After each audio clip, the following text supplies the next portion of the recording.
আসসালামু আলাইকুম সবাইকে। সবাই কেমন আছেন? আমি রানী। আমার পেজে আজকে আবারও একটি নতুন ভিডিওতে আপনাদেরকে ওয়েলকাম করছি।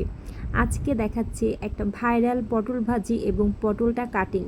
ভাইরাল এই পটল ভাজি কিন্তু অনেকেই করে ফেলেছে। আমি অনেক আপুকেই দেখেছি এই রেসিপিটা শেয়ার করতে। তো ভাবলাম আমিও শেয়ার করি এবং যারা নতুন আছেন, যারা এটা দেখেননি, তারা এই সুযোগে দেখে ফেলতে পারবেন। ভিডিওতে দেখতে পাচ্ছেন পটল কাটিংটা আমি কোন স্টাইলে করেছি। যদিও অনেকে খোসা সহ করেছে, বাট আমি খোসাটা ফেলে দিয়েছিলাম। তারপর এই যে বাঁকা বাঁকা করে দুই সাইড দিয়ে এভাবে কেটে নিতে হবে। ভিডিও দেখলেই কিন্তু বোঝা যাচ্ছে। আর এটা কিন্তু খুবই ইজি।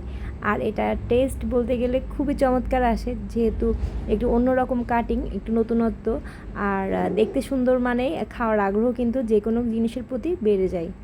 তারপর কাটা শেষ করে এর ভিতরে স্বাদমতো লবণ, হলুদ এবং শুকনা মরিচের গুঁড়ো মাখিয়ে নিব এবং একটা কড়াইয়ে তেল গরম করতে দিয়ে দিব।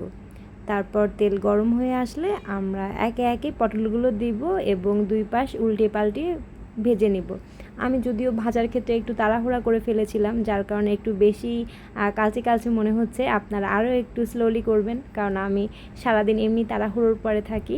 তো যাই হোক, এই যে তারপরে আমি আবার একটু পেঁয়াজ এবং মরিচ ভেজে তার মধ্যে পটলগুলো দিয়ে আরও একটু ভাজা ভাজা করে নিয়েছিলাম, যার কারণে কিন্তু টেস্টটা খুবই ভালো আসছিল। তো ভিডিওটা কেমন লাগলো জানাবেন।